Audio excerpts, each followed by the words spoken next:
Locate Paolo. Searching.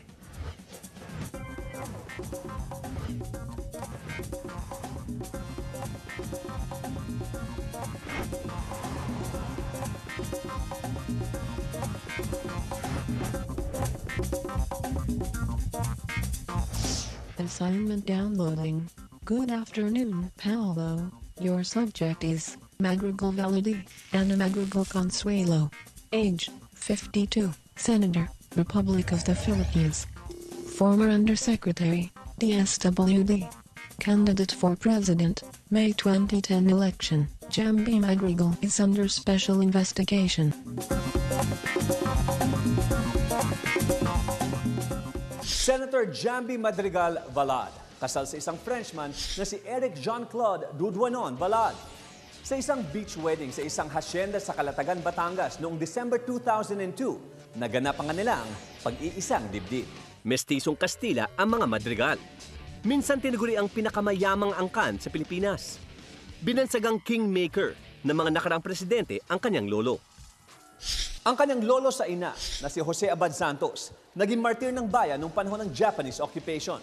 Ang kanyang tiyo naman na si Pedro Abad Santos, founder ng Socialist Party of the Philippines. Sa kanila marahil nakuha ni Jambi ang kanyang pagiging palaban. Sosyalista man o hindi, ang tiyak lang, pihikan sa kamera itong si Jambi. Siya mismo ang nagmando ng kamera at ilaw niya. Daig pa ang direktor sa pagiging perfeksyonista. Kung patayin kaya yun, masama pa rin kasi lahat ng... Nagsasama pa talaga ng sariling camera crew ang senadora. Kahit saan. Ang opisina, replika ng kanyang bahay. Reputadong pinakamaganda at maayos sa buong Senado.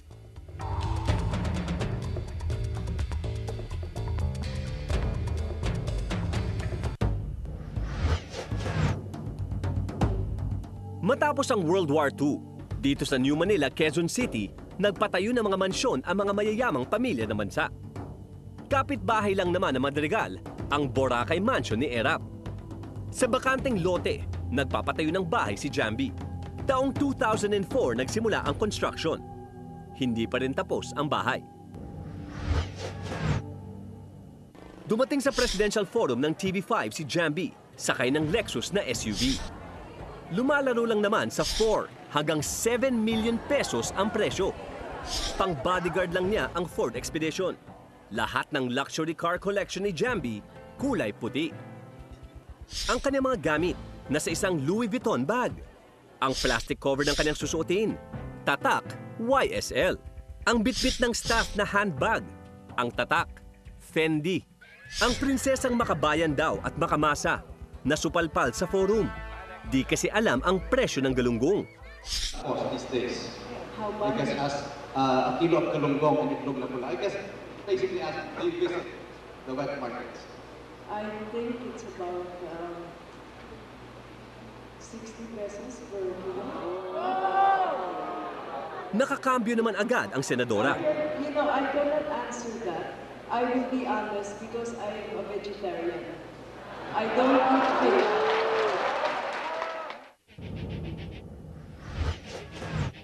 Unang araw ng kampanya, sa palengke na una sumabak si Jambi.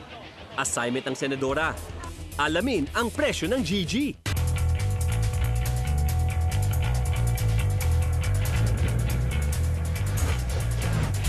Pader lang ang nakukunan ng USI team sa bahay ni Senator Jambi.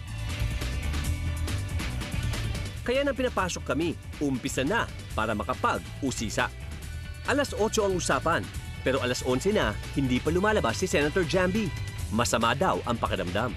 Pero di naman kami nainip dahil habang nag-aantay, walang tigil ang dating ng pagkain. At may nakaantabay pa na butler para sa amin.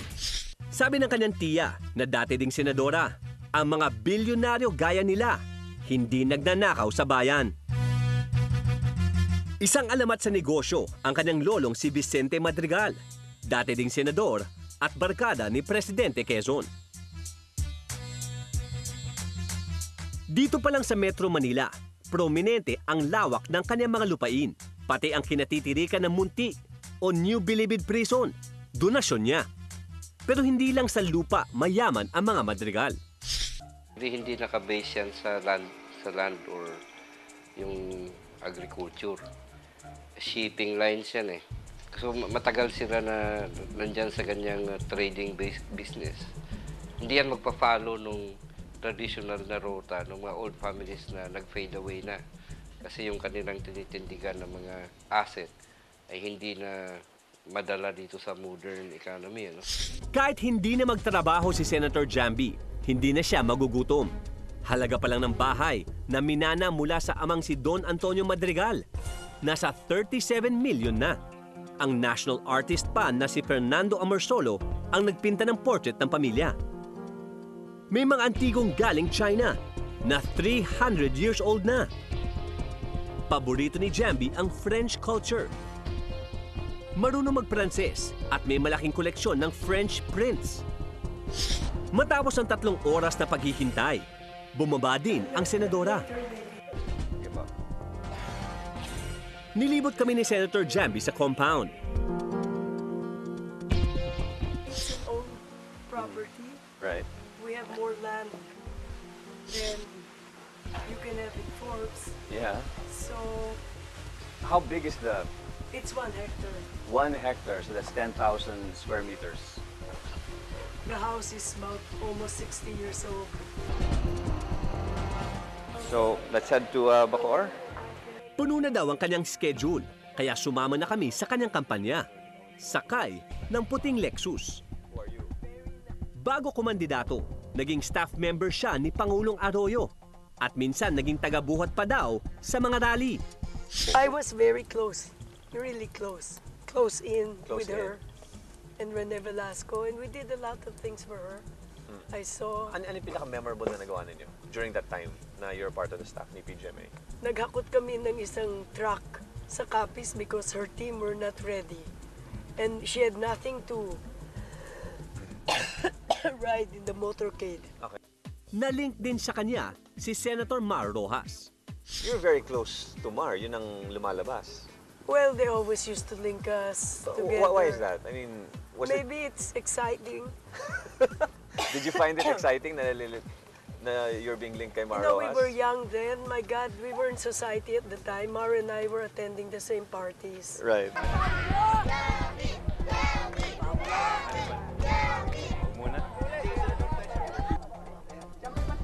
Huli nang nakapag-asawa si Jamby. Kung di pa niya nakilala si Eric Jean-Claude Duduanon Valad, naging old maid na siya. Matapos matalo sa eleksyon noong 2001, hula kay Jamby, mananalo lang siya pag nakapag-asawa siya. Hindi lang lucky charm si Eric. Ang Frenchman din daw ang #1 political advisor ng senadora. Pero ngayon pa lang, tinitiyak ni Jamby na hindi mag-aala FG ang kanyang mister. He's an FG because he's a French gentleman.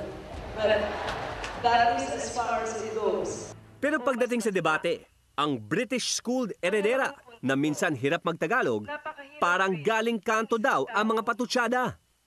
I challenge him. Tumayo siya, pakita niya wag siyang duwag. Ready for interpellation ba siya? O kagaya ba siya ni GMA na lalakad na lang at hindi sasagot sapagkat kala niya na bibili niya ang taong bayan sa pera at kala po niya mabibili niya lahat ng tao at may insultong may hirap. Sa palagay ko, kung si Jamby Madrigal ay may konti pang credibility, nawala na ito sa mga huling araw na nakaraan. Dahil lahat ng pinagsasabi niya, panay kabalbalan na lang, ang gusto niya lang talaga makasakit ng isang tao katulad ni Senator Villar. At wala nang rationality eh. Wala na sa hulog ang kanyang pag-iisip. So, mas mabuti pa, wag na lang natin pansinin ang mga ganyang klase mga paratang. Binansagang ding kuryente queen ng mga kalaban. Bara-bara daw kung tumira. Minsan, mali-mali naman. Mahilig siya kasi, pareho sila dito ni Senator Lacson.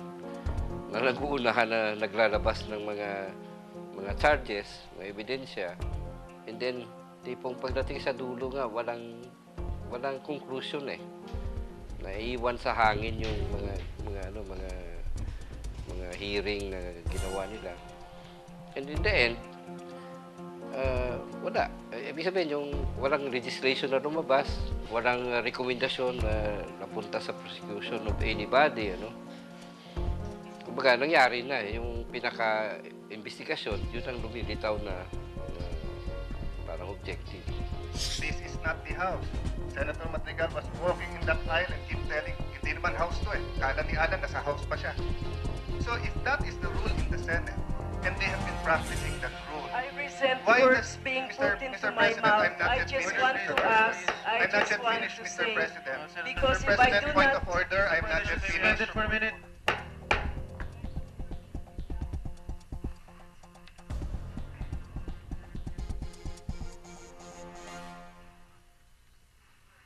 Kung ang kalaban niya naligo sa dagat ng basura, ano naman kaya ang handang gawin ng senadora? Like Lauren Legarde, you vote for an anti-environment bill like JPEPA, and then you plant trees. I call it hypocrisy.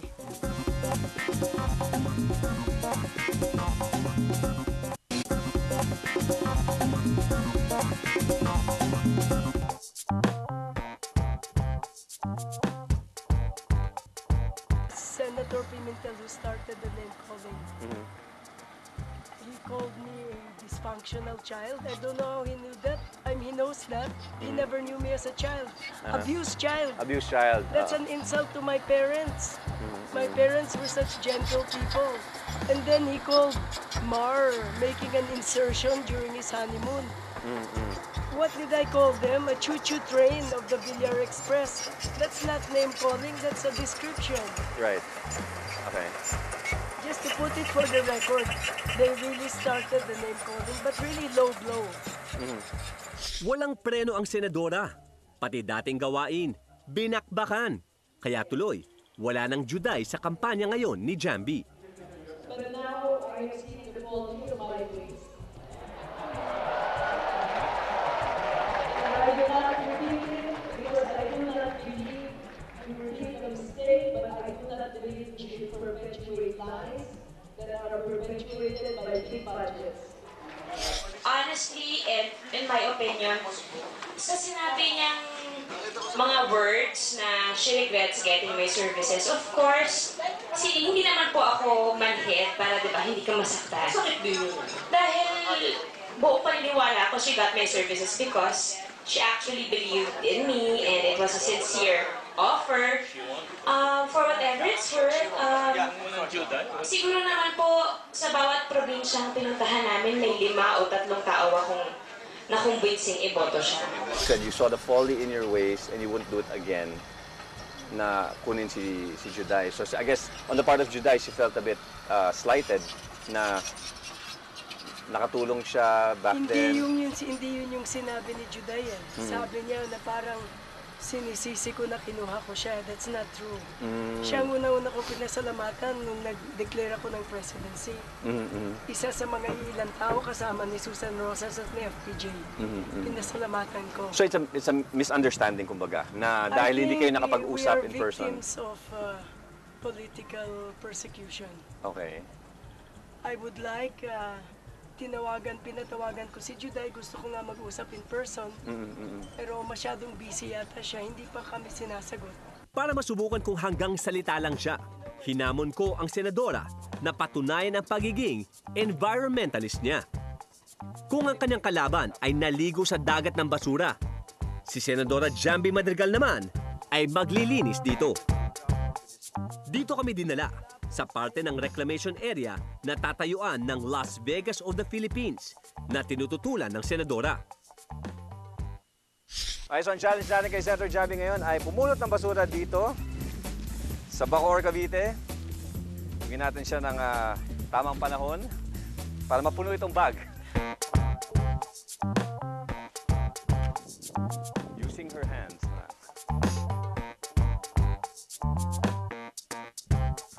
Ano opinion mo the other people na kunyari first time nilang gawin to and you know that they're doing it for show?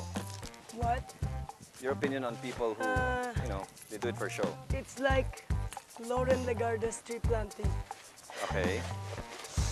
You vote for an anti-environment bill like JPEPA and then you plant trees. It's not walking your talk. I call it hypocrisy. And that's what also, siguro, not man gets you into trouble, pero creates certain enemies sa Senado dahil very vocal kayo. Pag ayaw niyo yung isang bagay, ayaw niyo talaga. What she did to us, what Lauren did to the majority, I will never forget her hypocrisy there. She hated Villar with a passion. She wanted him out. She worked very hard to oust him.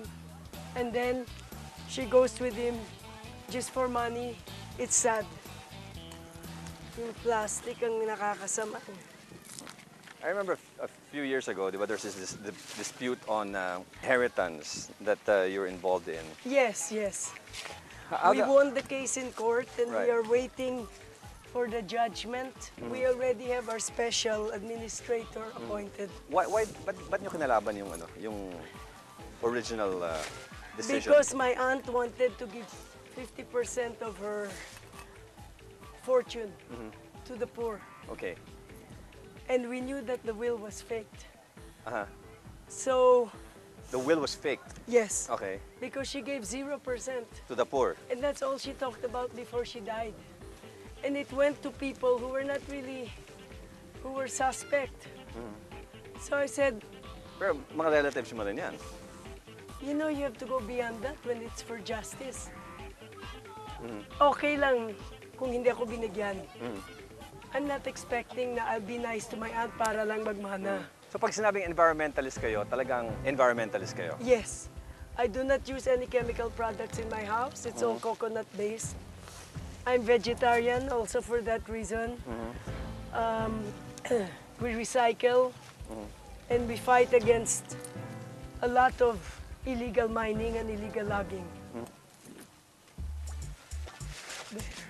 Okay, so in closing, ano yung pangarap niyo para sa Pilipinas? Ngayon na nalapit ang eleksyon, ngayon na nakikita niyo yung mga iba't ibang nangyayari. Pangarap ko na magkaroon ng hustisya, hindi lang para sa mayaman, kung hindi sa mahihirap. At ang ibig sabihin kong hustisya ay mapantay-pantay yung lahat ng oportunidad sa pag-aaral, sa puhunan. Kasi sa akin, dapat puhunan natin yung maliliit na magsasaka, mangingisda. Puhunan natin yung mahirap na hindi makapag-aral. Imbes na bigyan ng malaking puhunan, yung mayaman na. Okay naman yung yumaman eh. Okay naman yung mayayaman na.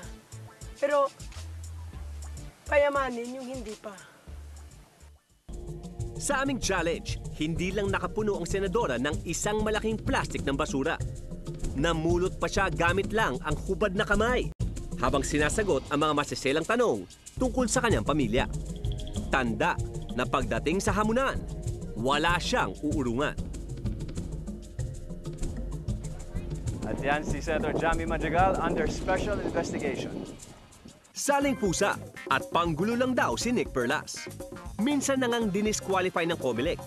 Pero si Nick, hindi sumuko. Pinagkakitaan nyo daw yung nagbebenta ng mga iba't ibang mga paraphernalia, whereas yung iba, pinamimigay.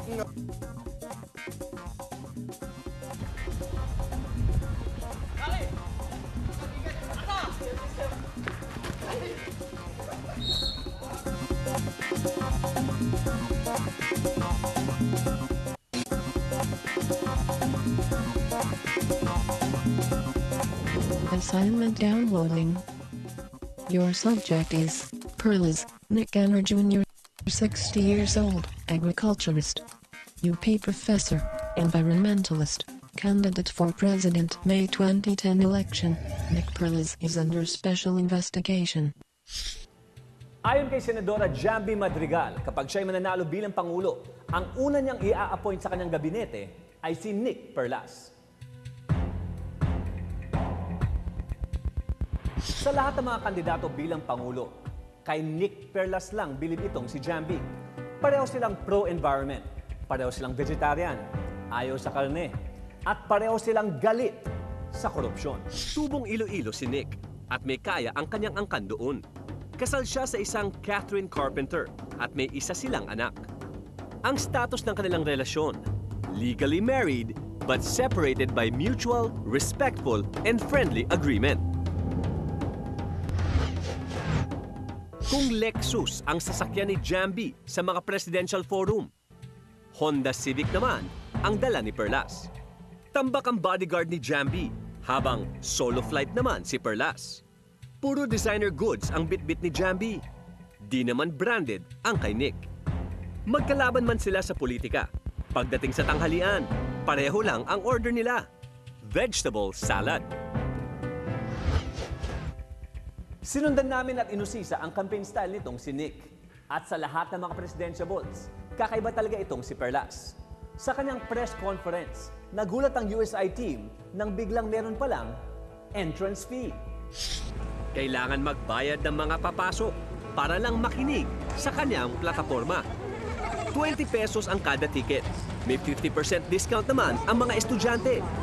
At di lang pala ito ang mga for sale dito. Perlas pins, 35 pesos. Perlas t-shirt, 200 pesos. Pati na ang Perlas CD at Perlas books, binibenta din. Ito daw ay para makaipon siya ng pondo para makampanya. Pero sino nga ba si Nick Perlas? At bakit siya idineklarang nuisance candidate? Ito ang campaign ad ni Nick Perlas. Gawa ng mga awit na si Bayang Barrios. 7 minuto ang haba at may version pa sa Bisaya. Pero nasa YouTube lang at ang views, konti lang. Pang-siyam sa 12 magkakapatid. Isa siyang sportsman, Dean's Lister, at maraming impossible achievements. Dito ang style ni Perlas, mula sa pagiging boy next door, na maitim ang buhok, na naging long hair, na bigotilyo, hanggang sa naging simputina ng Perlas ang kanyang buhok. Ang interview namin kay Nick Perlas dito sa isang vegetarian cafe sa UP. Usually, is a venue rito ng yung mga estudyante, hangout ng mga estudyante. It's like the alternative crowd that appreciates these kinds of things. Tambay daw siya sa lugar na ito dahil sa cafe, bawal ang karne. Ang favorite spot niya dito ay ang Table 14 dahil maaliwalas at mahangin daw dito. Okay, Sir Nick, so ito yung favorite restaurant ninyo. Ilang years na kayo makain dito? Once, off and on. Okay. For mga siguro, the last 10 years. Anong i-recommend nyo na i-order ko dito? Kain muna tayo. Anything actually, basta vegetarian ka. Then... Lahat masarap, parang gano'n. Masarap. Sige, tingnan natin. I think meron silang isda. Soya burger. Masarap yun. At saka isang creamy tuna fettuccine. Bahin natin yan. Isang soya burger na rin. Yo, gutom eh. Pero paano nagsimula, Sir Nick, itong passion mo para sa healthy living, para sa organic farming? Bata pa ba kayo? Ganun na kayo? When I was 18 years old, may first year college ako sa agriculture sa Xavier University. And may isang may parang isang professor doon na medyo creative siya. Ang tinanong yung first question niya sa class, first day class niya, bakit ang grabe berde ng mga gubat, wala naman nagbibigay ng chemical fertilizers at pesticides. Yun ang start ng course niya. And by the time it was finished, it became clear to me na hindi kailangan yung mga chemical fertilizers and pesticides. Ang expertise raw ni Perlas sa agrikultura ang sagot sa panahon ng El Nino. Pero ang resulta, tila tagtuyot pagdating sa kanya. Ang mga survey, hindi panig sa kanya. Ano ba yung gusto ninyong ipatupad kung sakasakali maging pangulo kayo? Sasabihin ko lang, makakasiguro po kayo na pag magsasaka kayo, may sapat na suporta sa ani ninyo, mas maraming aanihin nyo, mas minus yung gastos, at matutulungan kayo sa mga daan, sa mga post-harvest nyo, mga facilities, marketing. Yung mga bagay na ito, nagawa nyo na po before. Yes, okay. Kung kaya may kumpiyansa kayo na... Exactly. Pero hindi lang pagtatanim ang alam ni Nick. Nung presidente raw si Cory, tinira din niya ang fertilizer scam noon. Nilinis namin yung corruption sa Department of Agriculture sa panahon ni Cory Aquino when they were selling pesticides na banned na sa ibang bansa, pinibenta pa dito. Worth billions yon. So lilinis niyo yun? Lilinis yun kasi we succeeded in banning 32 pesticide formulations dahil due to the corruption inside the Department of Agriculture. Saling pusa at panggulo lang daw si Nick Perlas. Minsan na ngang dinisqualify ng COMELEC. Pero si Nick, hindi sumuko. Na-hurt ka ba doon? Hindi. Hindi ako na-hurt kasi alam kong kakayanan ko. And I've won many global awards, tsaka national awards. So, I'm recognized, I have a global reputation. Doon nagulat yung Comelec. Kasi nagulat sila within 10 days after disqualification, over 2,000 individuals from 60 plus countries around the world nag-petition sa Comelec to reinstate me. Ito na yung ating soya burger. Yeah, ito na. Ayos na. So with that argument, Comelec basically restated my argument in 2 paragraphs as giving my reason for being reinstated.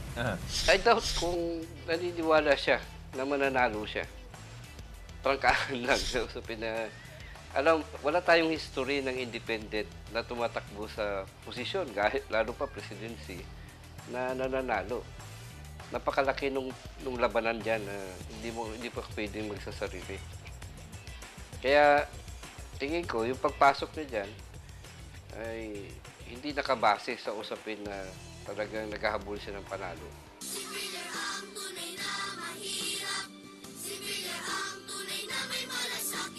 Bilyong piso raw ang gastos para maging presidente sa Pilipinas. Pero si Nick, 2 milyon lang daw ang budget. Saan galing yung pondo? Yung pondo ninyong pagtakbo? Yeah, okay. Ang akin maximum sa personal funds ko, 2 million. For my personal funds. We've already received... Malaking pera pa rin yun, ha? 2 million. Medyo. Di ba? Especially for somebody like me na hindi siya kasing yaman ng mga ibang presidential candidates. That's a lot of money. Tapos, meron kaming mga 800,000 from small donations all over the world. And to be transparent, some of these are for foreigners. Pero may Comelec rule na pwede pa naman yun before the election period, the official campaign period. Okay. Pag nagsimula ni campaign period, you cannot accept foreign donations. Hindi na, nagdi-deny, nagkakona kami, pinapabalik na namin, hindi na pwede. Walang pera, kaya ang unang ginastusan ni Perlas, ang tarpaulin sa sarili nitong building sa Quezon Avenue. Ang banner, sino si Nick Perlas? Pero kahit mga kapitbahay ni Nick, hindi siya kilala. Kilala mo ba si Nicky Perlas? Hindi nga po, matagal ko na po nababasa yan. Nagtatapon lang siya ng pera, hindi naman siya kilala ng tao. Magkaibigan man daw sila ni Jambi, madami raw silang pagkakaiba. Lalo na sa estilo ng pangangampanya. Hindi ko na natiis na maitanong. So yung lumalabas naman sa inyo ngayon, pinagkakitaan nyo daw yung mga ano? Yung ano? Yung iba't ibang mga kung press conference man or whatever, na nagbibenta ng mga iba't ibang mga paraphernalia. Whereas yung iba, pinamimigay. No. Diba? T-shirt, mga baller ID, pinamimigay yan. Mga cap, kung ano-ano. Tapos, si Nick Perlas, binibenta niya. Ano yung style natin dyan, sir? Napapatawa ako kasi siguro we make a few hundred pesos. Kasi parang ang laki ng pinagkakakitaan. Milyon-milyon ang dating. It's a few hundred pesos. Siguro malaki na yung less than 3,000. Ang point doon is that itong paraphernalia nito is actually their way to support financially a movement na yung number one is not the money, yung number one yung vision para sa Pilipinas. So if they're also sharing, they're also aspiring, they're also longing for a different Philippines, dapat magtulong sila. And that's maybe one way they can Parang help. symbolic and at the same time, actually may silbi yung ginagawa nila. Yes, Parang ganun. kasi at the same time, pag they bought a copy of my book, Magkano yung libro? 300. Pwede. T-shirt. Abroad. T-shirt. Abroad, that book cost, $20, mga 1,000. 1,000 yun. So 300 ang libro ninyo. Oo. T-shirt. T-shirt, 200. Pin. Pin, I think 50 lang yata. 30? 35. Okay. Bago makapasok ka sa loob ng isang press conference, magbabayad. 20 pesos yata. Hindi totoo yun. Teka, muntik na atang mabilaukan itong si Nick sa tanong na yun ah. Kung dito nakalusot siya sa aming hamon, makaya pa kaya niya? Okay na, sir? Okay. Okay, mag-soccer tayo. Right, okay. Secret ang location, secret ang kalaban. Okay. Pero don't worry, hindi mga presidential balls ang kakalaban natin. Ay, di sana presidential balls.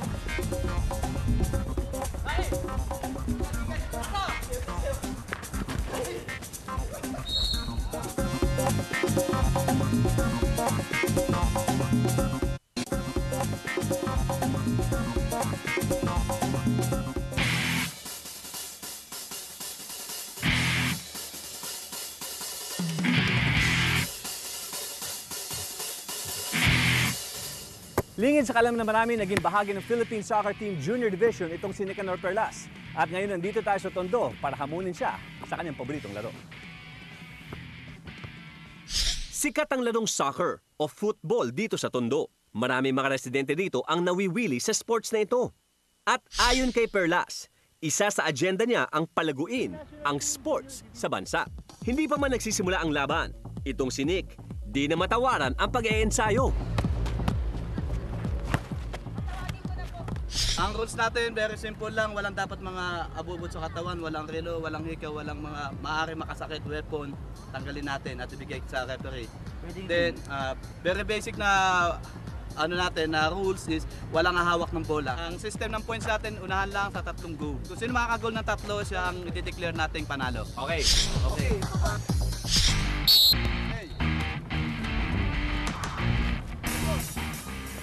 Ay! Muntik na makascore si Nick Perlas. Kitang-kita ang liksi ni Perlas. Parang kabayo kung tumakbo.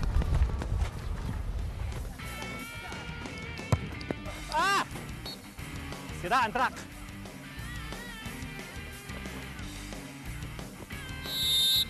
Goal! Next team! Mas marami kami mga goal attempt, pero lamang sila ng 1 point. Offside! Hey! Sorry. Kay malas naman. Offside si Paulo. Offside!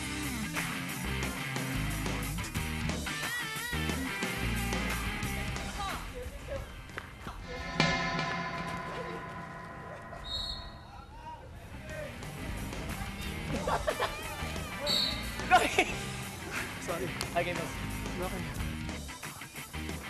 Hey! Salamat! Susuyo! Kabanyero! Woohoo!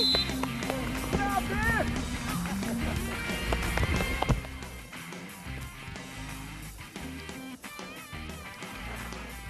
Dito!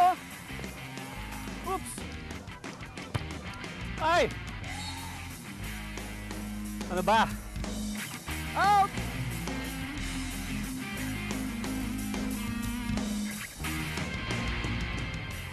Nice one! 2 all! Exciting! Exciting! 2 all, Paulo. Exciting, hinihingal na tayo. Tama-tama, sa pagbagsak ng araw, bagsak na tayo. One more!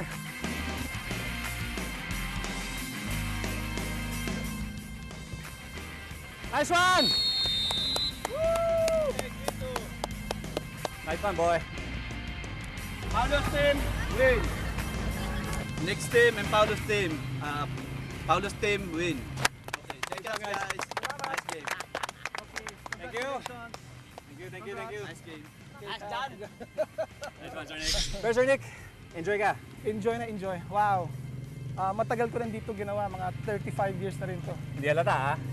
Yan, medyo May forma pa rin. May forma ng konti. Yan, kita naman natin yung passion nila for the sports. At kita rin naman sa inyo na at sa'yo rin. sports-minded din kayo. Ikaw din, Paolo. Sana nag-enjoy kayo. Mahaba ba yung araw natin? Yes. Actually, Paolo, maganda itong napili mong exercise kasi I think yung sports, pinakamahalagang pag-discipline, especially sa youth. Ang daming hormonal energy ng youth. Pag hindi na channel dyan towards sports, kung ano-anong gagawin ng energy na yan. So kailangan natin ng comprehensive sports program for all economic classes and all walks of life. Sir Nick, thank you for your time. Okay. Thanks so Good much, luck. Paulo. Good luck sa campaign. Yeah, thanks so much. Rematch Thank next you, time. Absolutely. Okay.